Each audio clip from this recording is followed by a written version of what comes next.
Malam 1 Suro. Malam ketika batas antara dunia manusia dan alam gaib menjadi sangat tipis. Saat itulah Gunung Lawu tak sekadar menjadi gunung tapi menjadi gerbang. Gerbang menuju dunia yang tak semua manusia bisa pulang darinya. Di antara para pendaki, ada satu yang berbeda. Seseorang dengan kutukan tulang wangi, aroma tubuhnya memikat mekluk-mekluk dari dunia lain. Malam itu, pendakian bukan sekadar perjalanan, tapi pemanggilan.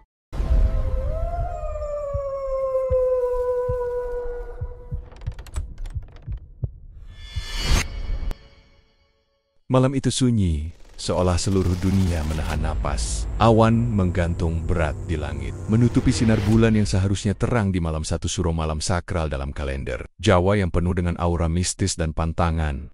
Tapi bagi Aditya, malam ini justru adalah malam yang ditunggu. Ia berdiri di kaki Gunung Lawu, di bawah gapura jalur pendakian Cito, hanya diterangi senter kecil yang nyalanya berkelip tak stabil. Dalam diam, ia menatap jalur setapak yang menjulang gelap ke atas, seolah mengundang sekaligus memperingatkan. Sebagian orang akan menyebutnya nekat, bahkan bodoh, karena mendaki seorang diri di malam penuh larangan ini. Tapi bagi Aditya, ini lebih dari sekadar pendakian. Ia merasa seolah gunung itu memanggilnya. Sejak beberapa minggu terakhir, mimpi-mimpinya dipenuhi oleh bayangan hutan, kabut, dan suara gamelan yang lirih. Dalam setiap mimpi, ia selalu berdiri di puncak Lawu, dikelilingi kabut pekat dan bisikan halus yang menyebut namanya.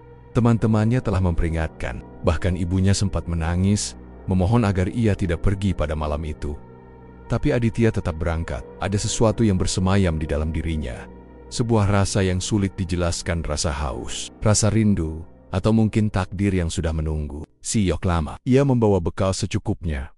Air, makanan ringan, mantel, senter, dan sebatang dupa kecil yang diajarkan oleh neneknya untuk dibakar ketika merasa diikuti. Yang tak ia bawa adalah rasa takut. Mungkin karena selama ini, Aditya sudah terbiasa hidup berdampingan dengan hal-hal yang tak bisa dijelaskan logika. Siok, tubuhnya mengeluarkan aroma aneh wangi seperti melati dan kayu cendana yang tak pernah hilang. Bahkan saat ia tak memakai sabun atau parfum. Seorang dukun tua pernah mengatakan bahwa Aditya memiliki tulang wangi, sebuah kondisi langka yang dipercaya sebagai anugerah sekaligus kutukan.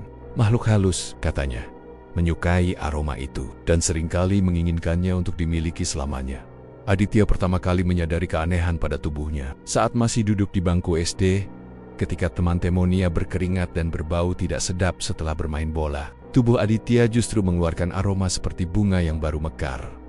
Awalnya, ia tak terlalu memedulikannya, tapi lama-lama, semua orang di sekitarnya mulai menyadari hal itu. Teman-teman sekolah sering mengejeknya bocah bunga atau anak perempuan, membuat Aditya tumbuh menjadi anak yang pendiam dan tertutup. Namun di balik keanehan itu, beberapa orang tua dan tetangga malah memperlakukannya dengan penuh hormat. Bahkan ada yang sampai mencium tangannya diam-diam. Si Aladaya bukan manusia biasa. Ketika usianya menginjak 12 tahun, ibunya akhirnya menceritakan kebenaran yang disembunyikan selama ini. Bahwa sejak bayi, tubuh Aditya sudah mengeluarkan bau harum tak wajar.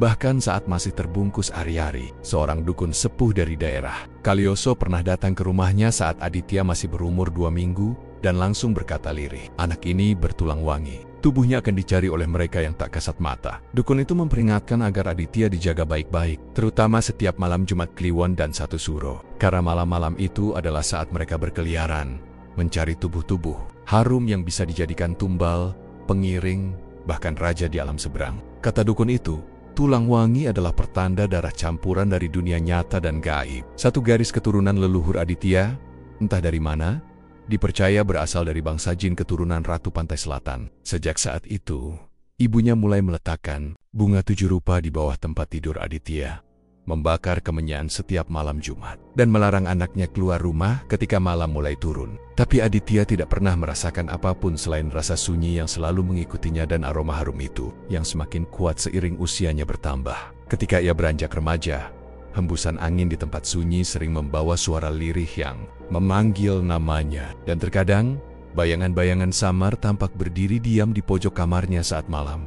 Langkah pertama, Aditya menjejak jalur pendakian Cito disambut oleh desir angin dingin yang menyapu kulitnya seperti tangan tak kasat mata. Jalur itu sunyi senyap, seolah seluruh alam menahan napas menyambut pendaki tunggal ini. Tak ada suara burung malam, jangkrik pun tak bersuara. Senter di tangannya menyorot pepohonan tua yang berdiri tegak seperti penjaga kuno. Ranting-rantingnya menjulur menyerupai lengan yang hendak meraih. Kabut turun perlahan, tipis seperti tirai putih yang melayang-layang, menambah suasana mistis yang menekan dada. Aditya mendaki perlahan, satu langkah demi satu langkah, melewati pohon-pohon beringin besar yang terlihat seperti monster diam dalam. Gelap, ia sudah terbiasa dengan kesendirian. Namun malam ini terasa berbeda, lebih berat, lebih sunyi, dan lebih penuh tanda tanya.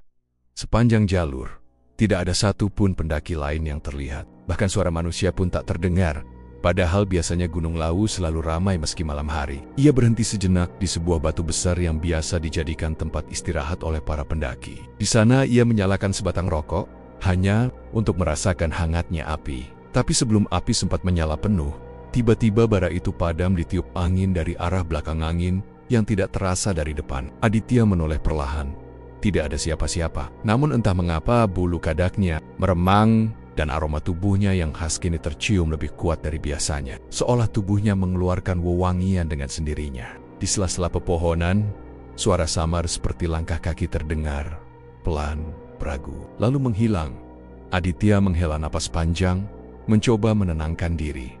Ia berkata lirih, "Permisi, numpang lewat." Sebuah tradisi umum yang diajarkan turun-temurun ketika masuk ke tempat angker atau sakral. Tak lama setelah itu, desiran angin kembali terdengar. Kali ini seperti bisikan halus dalam bahasa yang tak dimengerti, menyapu daun-daun kering di tanah dengan pola yang berputar. Kabut semakin tebal, dan langit di atas mulai menghitam total. Waktu menunjukkan pukul 1 dini hari, jam-jam rawan, saat dunia roh diyakini sedang aktif-aktifnya. Tapi Aditya terus melangkah, karena dalam dirinya, suara panggilan itu terus memanggil dari puncak sana, dari kedalaman kabut, dari sesuatu yang belum pernah ia temui seumur hidupnya. Langkah Aditya akhirnya tiba di pos 3, sebuah area terbuka dengan tanah yang mulai mendatar, dikelilingi semak dan pepohonan tinggi, yang siluetnya semakin menakutkan di balik kabut. Di sana, tepat di samping batu besar berlumut, ia melihat sesuatu yang membuatnya berhenti seketika. Sebuah sesajen masih baru, belum disentuh binatang malam. Terdapat mangkuk kecil berisi bunga 7 rupa. Sebatang dupa masih mengepul. Beberapa lembar daun sirih. Dan yang paling mencolok kepala ayam cemani yang menghitam legam. Matanya terbuka membeku. Di sekitar sesajen itu, tanah seperti baru saja disapu bersih. Tak ada jejak kaki manusia. Tapi bau kemenyan begitu kuat, bercampur dengan aroma tubuh Aditya yang kini tercium sangat menyengat, bahkan menusuk hidungnya sendiri. Bukan karena takut, melainkan karena merasa seperti dikenal. Sesajen itu seolah diletakkan khusus untuknya. Ia memejamkan mata sejenak, lalu menunduk hormat, memberikan sedikit doa dalam hati, seperti yang biasa diajarkan neneknya. "Mohon izin lewat, bukan untuk mengganggu." Hening menggantung panjang setelahnya. Kabut di sekitarnya berputar perlahan, seperti menari. Beberapa detik kemudian, suara daun kering terinjak terdengar pelan dari sisi jalur. Tapi ketika Aditya menoleh cepat, tidak ada apa-apa, hanya gelap dan kabut. Namun sejak itulah, sesuatu mulai terasa berbeda. Tubuhnya menjadi lebih hangat, dan wangi tubuhnya yang biasa tercium seperti melati berubah menjadi lebih kompleks. Seperti wangi dupa, kembang kenanga, dan darah segar. Aroma itu tercium makin kuat, seperti menyebar jauh ke sekelilingnya. Anehnya, ia mulai merasa ada kehadiran lain yang mengikutinya dari belakang, tidak kasat mata, tapi begitu nyata. Bukan satu, tapi banyak. Mereka tak menampakkan diri, hanya berjalan dalam diam, seiring dengan langkahnya. Sesekali, Aditya merasa bahunya disentuh angin dingin yang tak berasal dari arah depan, dan bulu kuduknya berdiri tanpa aba-aba. Ia tidak berani menoleh lagi, karena dalam hatinya, ia tahu, ia tidak lagi sendirian dalam pendakian ini.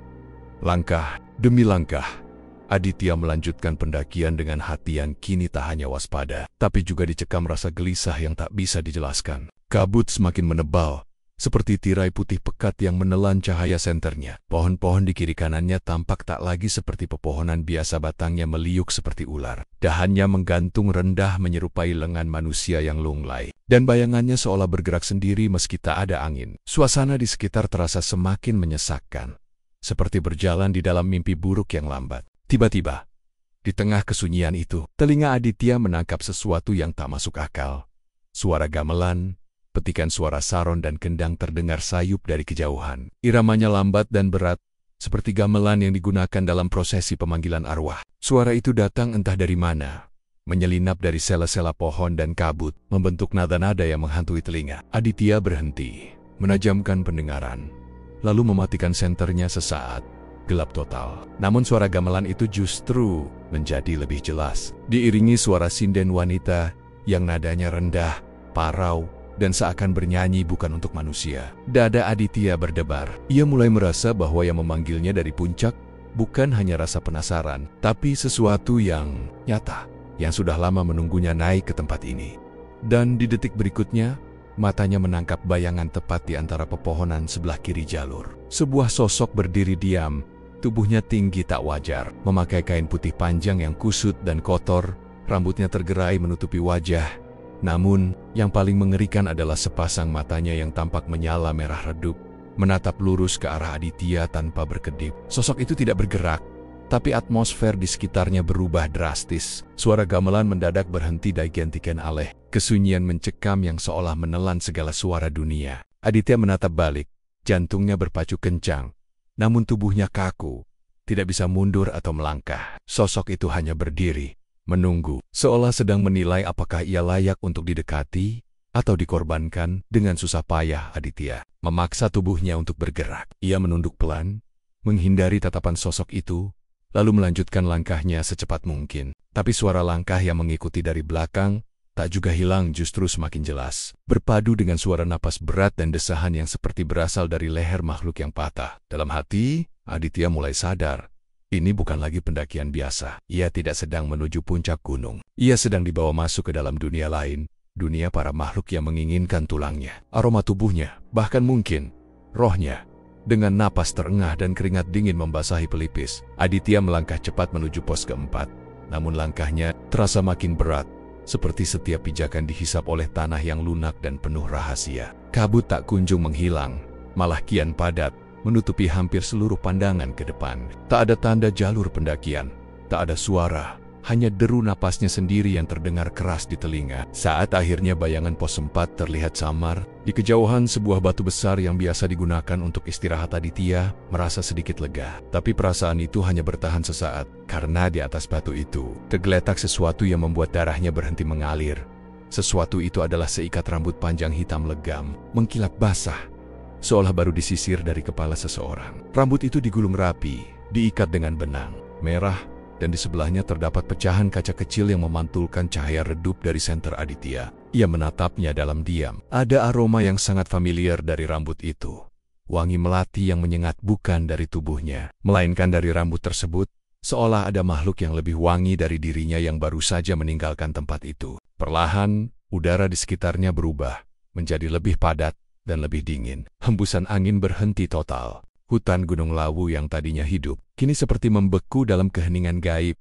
Tiba-tiba, dari balik semak di sisi kanan jalur, terdengar suara tawa kecil. Bukan tawa manusia biasa, tapi cekikikan yang patah-patah, seperti suara perempuan yang sudah tidak memiliki pita suara utuh. Tawa itu hanya sebentar, lalu berubah menjadi isakan pelan. Aditya mundur setapak, tubuhnya bergetar. Di ujung matanya, bayangan putih kembali muncul. Sosok wanita berkebaya. Berdiri dia membelakanginya.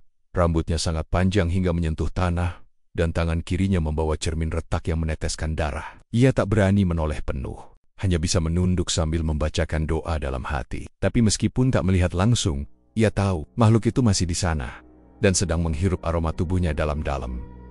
Aditya ingin berlari, tapi tubuhnya berat, lututnya lemas. Dan yang lebih menakutkan, suara langkah kaki lain mulai terdengar, kali ini dari segala arah. Ada yang berjalan dengan telapak basah, ada yang menyeret rantai, ada pula yang hanya terdengar napasnya, seperti embusan udara panas di telinga. Ia berdiri kaku, matanya nanar, kabut yang menyelimutinya kini seperti pusaran. Dan di tengah pusaran itu, wangi tubuhnya meledak kuat menciptakan semacam undangan tak kasat mata. Seolah seluruh penghuni hutan Lawu malam itu sedang datang, menyambut aroma tulang wangi yang sudah sangat lama mereka tunggu. Tangan Aditya gemetar saat merogoh kantong jaketnya, mengeluarkan benda kecil yang diberikan almarhum neneknya bertahun-tahun lalu, sebatang dupa kering berwarna hitam pekat dengan ukiran aksara Jawa kuno di gagangnya. Katanya, jika dunia menjadi terlalu senyap, terlalu dingin, dan terlalu wangi, maka bakarlah dupa itu, sebagai batas antara yang nyata dan yang tidak. Dengan tangan gemetar dan napas terputus-putus, Aditya menyulut dupa itu dengan korek kecil. Nyala apinya berkedip, hampir padam tertiup angin dari arah yang tak jelas. Namun akhirnya dupa itu menyala, mengeluarkan asap tipis yang langsung membentuk pola aneh di udara. Asap tersebut menggulung perlahan, seperti tangan yang meraba-raba udara. Namun yang membuat tubuh Aditya semakin membeku adalah bentuk yang mulai muncul dari kepulan asap tersebut. Sebuah wajah wanita. Wajah itu tampak pucat, dengan kulit yang mengelupas seperti bekas terbakar. Bola matanya tidak bulat, melainkan cekung dan berdarah, dan dari sela bibirnya menetes cairan hitam pekat yang mendesis saat menyentuh tanah. Wajah itu menatap Aditya, tidak marah, tidak tersenyum, hanya kosong, penuh kerinduan yang menyiksa. Lalu suara lirih terdengar dari asap. Harum, harum, tubuhmu, ingin aku miliki. Aditya mundur 2 langkah. Tapi kabut di belakangnya seperti tembok. Ia mencoba membaca doa yang biasa ia lantunkan saat merasa tidak sendirian. Namun, kali ini suaranya tercekat, lidahnya kelu. Dupa yang menyala di tangannya malah mengeluarkan asap yang semakin lebat, menyelimuti sekitarnya seperti kabut tambahan. Dan dari balik asap itu, suara-suara mulai berdatangan. Bukan hanya satu, tapi puluhan. Ada yang tertawa cekikikan, ada yang menangis lirih, ada pula yang hanya mendesis seperti binatang. Suara-suara itu memanggil namanya satu persatu dengan nada berbeda. Ada yang manja, ada yang memohon, ada yang marah, seperti para arwah yang mengenalnya sejak lama. Kakinya mulai bergetar hebat, namun tubuhnya tetap tak bisa bergerak lebih jauh. Di depan matanya, dari kabut tebal dan asap dupa yang menyatu mengkuil silut-silut tubuh manusia. Ada yang merangkak, ada yang berjalan pincang, bahkan ada yang tidak memiliki kepala. Mereka perlahan mengelilingi Aditya, menjaga jarak beberapa meter. Mereka tidak menyerang belum, tapi aura mereka jelas terasa, seperti kawanan makhluk lapar yang tengah menilai apakah mangsanya sudah siap disantap. Dan di tengah kerumunan itu, sosok wanita berkain putih dengan rambut api muncul lagi. Kali ini lebih dekat. Ia mengulurkan tangannya ke arah Aditya, dan dari mulutnya terdengar bisikan terakhir sebelum semuanya gelap. Berikan tulangmu. Langit di atas Gunung Lawu masih terbungkus kabut tebal, tapi waktu sudah merambat mendekati pukul 3 pagi, jam-jam paling gelap dalam kepercayaan Jawa. Aditya mencoba berlari menjauh dari kerumunan makhluk-makhluk bayangan yang mengelilinginya. Namun setiap langkahnya seperti menginjak tanah lumpur, berat dan dalam, seperti akar-akar gaib menahan tubuhnya agar tak bisa pergi. Napasnya tersengal, dan detak jantungnya terdengar keras di telinga. Setiap kali ia menengok ke belakang, sosok-sosok itu masih ada. Diam, tak bergerak, namun makin mendekat. Tanpa suara, tanpa langkah. Tapi yang membuat nyalinya betel-betel runtuh adalah saat ia menyadari pemandangan di sekitarnya mulai berubah. Ia tak lagi melihat jalur pendakian. Pohon di kanan kirinya menghilang, digantikan tembok-tembok batu tua berlumut dengan ukiran aneh. Jalur tanah berubah menjadi batu pualam hitam yang dingin dan mengkilap. Aditya kini berdiri di sebuah tempat asing yang tak pernah ia dengar atau lihat sebelumnya. Sebuah istana, atau lebih tepatnya padepokan tua yang besar dan gelap, berdiri di tengah kabut pekat. Bangunannya tampak sangat kuno, dengan atap meruncing tinggi dan dinding penuh simbol-simbol Jawa kuno yang berkilau merah darah. Dari dalamnya, terdengar suara gamelan, kembali kali ini lebih nyaring, lebih cepat, seolah sedang memainkan upacara sakral. Di depan bangunan itu berjajar ober-ober besar yang menyala dengan api berwarna biru. Menyala tanpa asap memberi cahaya aneh yang membuat dunia sekitarnya tampak seperti dimensi lain. Jantung Aditya berdegup tak karuan. Ia mencoba berteriak, memanggil nama ibunya, neneknya, Tuhan, namun tak ada suara keluar dari mulutnya. Tiba-tiba, gerbang istana itu terbuka perlahan. Engselnya mengerang seperti teriakan orang sekarat. Dari dalam gerbang, makhluk-makhluk berjubah hitam keluar satu persatu. Wajah mereka tertutup, tapi aroma tubuh Aditya membuat mereka menoleh serentak ke arahnya. Mereka tak mengatakan sepatah kata pun, hanya menunjuk ke dalam istana. Lalu, dari tengah kegelapan ruangan dalam, muncul seorang pria tinggi besar, mengenakan jubah panjang dari kulit ular, mahkota dari tulung-tulung manusia, dan mata menyala merah seperti bara. Wajahnya seperti perpaduan manusia dan binatang, rahangnya keras dan kulitnya kasar seperti batu. Ia melangkah pelan, namun setiap langkahnya membuat tanah di sekitarnya bergetar. Ia berdiri tepat di depan Aditya dan berujar dalam suara berat yang bergema, "Kau yang kami tunggu, pemilik tulang wangi, pewaris tahta dunia bawah laut. Aditya ingin lari, namun kakinya kini benar-benar lumpuh. Dunia di sekelilingnya semakin menyempit, menyatu dengan kabut dan bau dupa yang menyengat. Dalam benaknya ia menyadari bahwa ini bukan ilusi. Ia benar-benar telah masuk ke dunia yang berbeda, sebuah alam arwah yang terhubung dengan gunung, laut. Sebuah dunia yang hanya bisa diakses oleh mereka yang memiliki sesuatu yang dicari. Dan Aditya adalah satu dari sedikit manusia yang memilikinya. Tulang wangi, sesuatu yang diidamkan oleh makhluk-makhluk kuno sebagai medium untuk memperpanjang kekuatan dan keberadaan mereka. Dan malam itu, saat batas dunia paling tipis, tubuh Aditya telah masuk ke wilayah di mana tidak semua manusia bisa kembali. Di depan gerbang istana gaib itu, tubuh Aditya bergetar hebat. Bukan karena dingin, melainkan karena jiwa raganya mulai merasakan retakan tipis antara tubuh dan kesadaran. Suara gamelan yang sejak tadi mengalun berubah menjadi ritme cepat dan keras, seperti tabuhan perang. Langit di atasnya memucat, tidak gelap, tidak terang, melainkan abu-abu mati yang tak mengenal waktu. Sosok raja berjubah hitam dengan mahkota dari tuleng-tuleng manusia melangkah pelan ke arah Aditya. Setiap jejak kakinya meninggalkan bekas bara menyala di tanah batu pualam. Wajahnya kaku, matanya tajam menyala merah. Namun bukan kemarahan yang ia bawa, melainkan ketenangan yang lebih menyeramkan. Ketenangan seorang makhluk yang tahu bahwa ia akan mendapatkan apa yang selama ini ditunggu.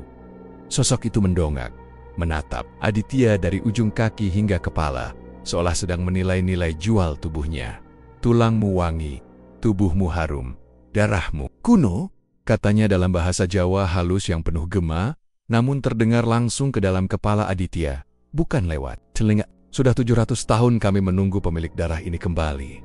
Dan kini, kau di sini, di malam satu suro, di saat gerbang terbuka. Suara itu menggetarkan dada Aditya. Dan tanpa sadar, tubuhnya bergerak maju satu langkah ke arah raja. Itu, seolah ditarik oleh kekuatan yang tak bisa ditolak. Di sekelilingnya, makhluk-makhluk berjubah mulai berlutut, menyembah Aditya, memanggilnya yang mulia, Tuan Aroma, dan leluhur yang kembali. Tapi Aditya berontak dalam hatinya. Ia bukan bagian dari dunia ini. Ia bukan makhluk gaib, bukan pewaris tahta. Ia hanya manusia biasa yang terjebak dalam mimpi buruk yang lebih nyata dari dunia. Dengan sisa kesadaran, ia memejamkan mata dan mencoba mengingat suara ibunya, wajah neneknya, aroma rumahnya, segala hal yang mengikat dirinya dengan dunia nyata. Tapi justru dalam benaknya muncul kenangan-kenangan yang tak pernah ia alami.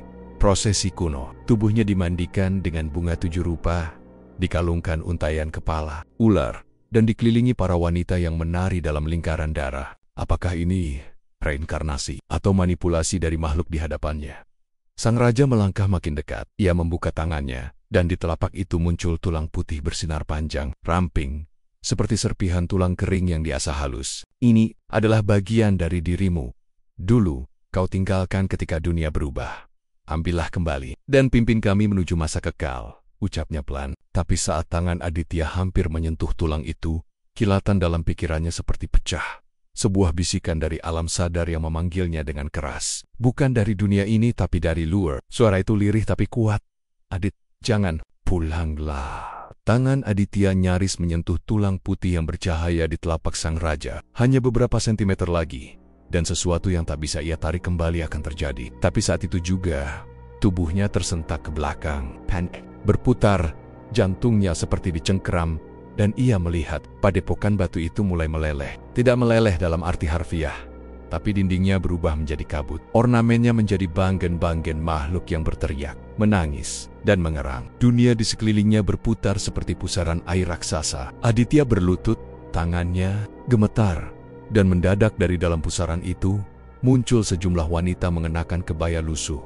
Wajah mereka cacat, penuh luka seperti terbakar atau dikobik-kabik. Mereka menari mengelilingi Aditya dalam irama pelan dan menyakitkan. Setiap langkah mereka meninggalkan jejak darah di lantai batu. Dari mulut-mulut mereka, terdengar nyanyian kuno yang terdengar, seperti mantra pemanggilan arwah, dan aroma melati memenuhi seluruh ruang gaib itu. Salah satu dari mereka mendekat.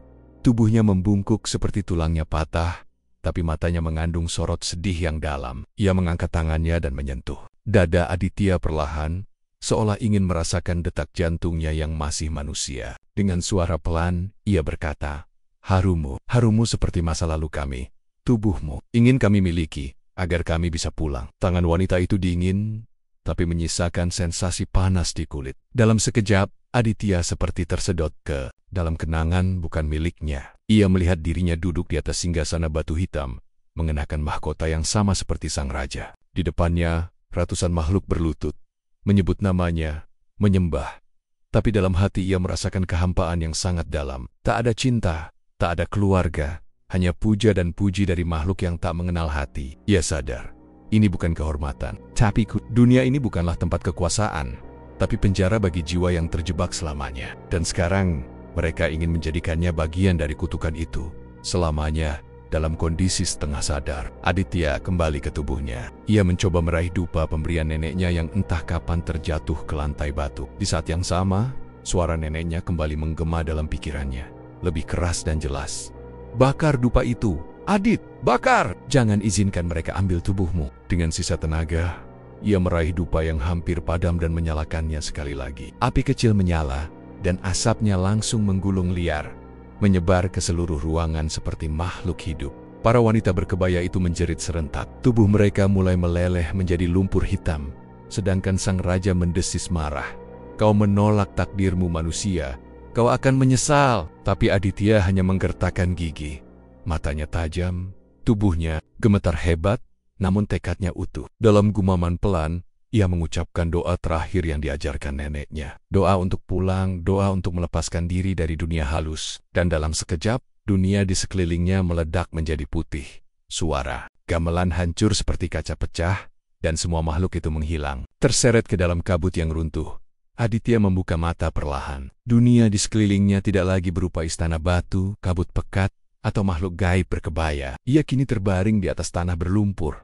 Tubuhnya kotor, jaketnya basah oleh embun, dan dupa di tangannya telah padam, menyisakan batang arang gosong. Langit mulai memutih, menandakan fajar menjelang. Tapi hawa dingin masih menusuk tulangnya, dan rasa berat di dadanya belum sepenuhnya hilang.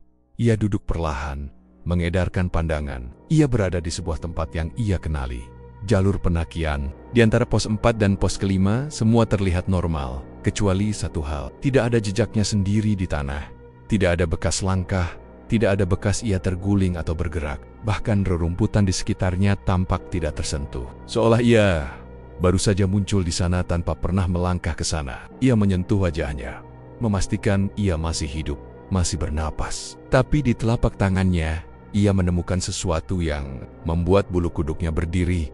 Serpihan tulang putih kecil, seukuran jari kelingking, tertanam di dalam saku jaketnya. Tidak mungkin ia memasukkan itu sendiri. Ia bahkan tak ingat kapan ia menyentuhnya. Tapi benda itu nyata, terasa keras dan dingin, seperti sisa dari dunia yang tadi ia tinggalkan sekuat tenaga. Aditya berdiri dan mulai berjalan menuruni jalur. Setiap langkahnya terasa berat, bukan karena tubuhnya lelah, tetapi karena pikirannya masih setengah tertinggal di dunia yang tadi, dunia para pemuja tulang wangi, dunia yang nyaris menelannya. Dalam diam, ia menuruni jalur sambil sesekali menoleh ke belakang, takut jika sosok-sosok dari tadi masih mengintai di antara pohon. Tapi hutan kini kembali sunyi, alami, hanya suara burung pagi dan angin gunung yang menemani. Ia tidak bertemu satu orang pun, tidak ada pendaki, tidak ada penjaga base camp, seolah seluruh dunia sedang tidur.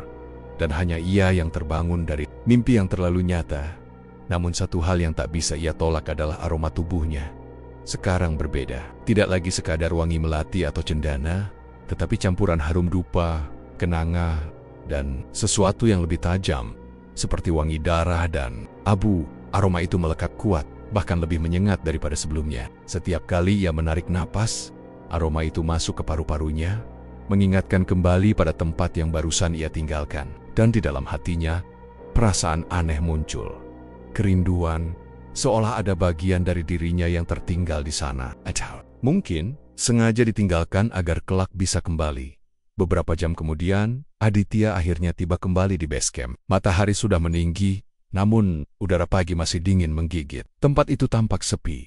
Nyaris tak ada pendaki lain. Hanya ada seorang penjaga warung tua yang duduk termenung sambil menyeduh teh. Ketika melihat Aditya muncul dari jalur pendakian dengan wajah pucat dan mata cekung, lelaki tua itu langsung berdiri. Raut wajahnya berubah tegang. "Kamu? Dari atas?" tanyanya pelan. Aditya hanya mengangguk. Suaranya belum kembali sepenuhnya. Lelaki itu memandangnya tajam, lalu menyilangkan tangan dan berbisik lirih. "Satu suro, semalam ndak banyak yang bisa pulang utuh. Aditya tak menjawab. Ia hanya duduk di bangku kayu usang di depan warung, menatap kosong ke depan. Matanya merah, tubuhnya lemas, namun pikirannya berisik oleh kenangan yang terus berputar. Wajah raja bertulang, nyanyian sinden gaib, tangan-tangan, wanita yang menyentuh dadanya, dan bayangan istana batu di balik kabut. Ia mencoba menganggap semuanya mimpi, halusinasi akibat kelelahan, tapi aroma tubuhnya sendiri menyangkal logika itu. Wangi tubuhnya sekarang jauh lebih menusuk dan kompleks. Bahkan penjaga warung itu sempat menatap Aditya aneh, lalu berkata dengan nada ragu, "Aromamu seperti dulu, waktu para leluhur masih sering datang lewat jalur sini."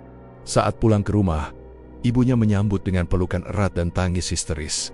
"Ibu mimpi semalam kamu duduk di tengah lingkaran api, Dit," ucap sang ibu dengan suara bergetar. Aditya tak menjawab. Ia hanya memperlihatkan serpihan tulang putih kecil yang masih ia simpan. Saat ibunya melihatnya, wajahnya langsung memucat. Dan tanpa berkata apa-apa, ia bergegas membakar kemenyan dan meletakkan bunga 7 rupa di bawah ranjang. "Kamu belum sepenuhnya pulang, Dit," gumam ibunya sambil menatap ke arah pojok. Ruangan yang kosong seolah ada yang berdiri di sana.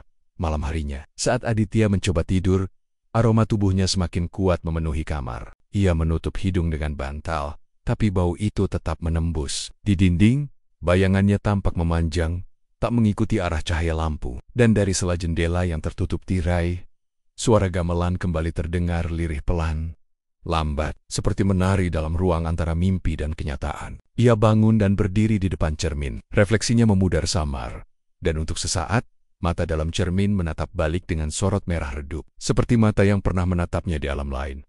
Saat itu, Aditya menyadari satu hal. Meski ia telah turun dari Gunung Lawu, gunung itu belum melepaskannya sepenuhnya. Dan bagian dari dirinya mungkin tidak akan pernah benar-benar kembali. Hari-hari berikutnya berlalu seperti mimpi buruk yang tak pernah selesai. Setiap malam, Aditya dihantui oleh bayangan sosok-sosok gaib yang muncul di dalam rumah. Kadang berdiri di ujung lorong, kadang terduduk di pojok kamar, dan sering kali mengintip dari sela ventilasi kamar mandi. Mereka tidak selalu tampak jelas, tapi kehadiran mereka sangat nyata. Bau tanah basah, suara langkah di lantai kayu, dan aroma dupa terbakar yang muncul tanpa sebab. Yang paling mengganggu adalah aroma tubuh Aditya sendiri, yang kini terus berubah-ubah. Kadang melati, kadang kenanga, dan terkadang berbau seperti daging bakar yang baru saja hangus. Bahkan binatang-binatang peliharaan di sekitar rumah tak lagi mendekatinya. Kucing peliharaan ibunya kini selalu mendesis setiap kali Aditya lewat. Aditya mulai jarang tidur. Setiap kali ia terlelap, mimpinya selalu kembali ke tempat itu. Padepokan, batu dalam kabut, suara gamelan mengalun, dan sosok raja bertulang memanggilnya dari kejauhan. Ia sering terbangun dengan tubuh berkeringat dingin, jantung berdetak liar, dan kadang menemukan tanah merah dan serpihan bunga kering di atas kasur. Ibunya mencoba mengunci semua pintu dan jendela, membakar kemenyan setiap malam Jumat, dan memanggil seorang dukun tua dari desa sebelah. Tapi begitu sang dukun melihat Aditya, ia hanya menggeleng pelan. Ari-arinya belum pernah benar-benar dikembalikan. Ini anak pernah diambil oleh yang tak kelihatan. Kini dia hidup di 2 dunia. Kejadian aneh semakin parah. Setiap jam 3 dini hari, cermin di kamar Aditya mulai berkabut dari dalam. Jika diperhatikan, akan tampak bayangan seseorang berdiri di balik cermin itu, memandangi Aditya dari sisi lain. Suatu malam, Aditya mencoba menutup semua cermin dengan kain putih. Tapi saat ia bangun pagi, seluruh kain telah tersingkap, dan tulang kecil yang ia simpan di dalam kotak terkunci kini menghilang. Yang tersisa hanyalah catatan di bawah bantal, ditulis dengan aksara Jawa kuno entah oleh siapa, dan isinya hanya satu kalimat: "Kami akan menjemputmu kembali saat Suro tiba." Sejak malam itu, Aditya mulai bicara sendiri dalam tidur. Ibunya sering mendengar ia menyebut nama-nama asing dengan nada lirih, kadang terdengar seperti bahasa kuno yang tak dimengerti. Bahkan sekali waktu, suaranya berubah menjadi lebih berat, lebih dalam, seperti suara pria dewasa dari dunia lain. Ia berbicara seolah sedang memberi perintah, dan kadang tertawa kecil dengan nada dingin. Di siang hari, Aditya masih bisa beraktivitas seperti biasa, tapi dalam dirinya, ia tahu ada yang mengikuti, selalu berdiri tepat di belakang bayangannya, menunggu waktu yang tepat untuk mengambil alih. Malam satu Suro berikutnya akhirnya datang, dan seluruh desa seperti diselimuti kabut yang lebih tebal dari biasanya. Tak ada suara jangkrik, tak ada anjing menggonggong, dan bahkan desir angin. Langit tampak menggantung berat, seperti hendak runtuh. Di rumahnya, Aditya duduk di tengah ruangan, dikelilingi lilin-lilin kecil dan bunga kenanga yang ditebar oleh ibunya, yang sejak sore sudah mempersiapkan segalanya atas saran seorang spiritualis tua. Di dinding rumah digantungkan Raja Kuno yang ditulis dengan darah ayam cemani. Sang spiritualis hanya berkata satu hal, malam ini pintu akan terbuka lagi. Jika dia masih milik dunia ini, ia akan bertahan. Jika tidak, maka raganya akan kosong saat fajar. Aditya hanya diam, matanya sudah tidak seperti dulu. Tatapannya kosong, namun dalamnya seperti jurang tak berdasar. Bau tubuhnya kini tak tertahankan, bukan lagi sekadar harum, tapi tajam dan menusuk, seperti perpaduan antara dupa, darah, dan tanah kubur yang diguyur hujan malam. Aroma itu begitu kuat, sampai lilin di sekelilingnya bergetar apinya, dan udara di dalam rumah menjadi berat seperti kabin bawah tanah. Ketika jam menunjuk pukul 3 pagi, semua lilin padam bersamaan. Tanpa angin, tanpa suara, gelap total, lalu terdengar suara gamelan itu lagi.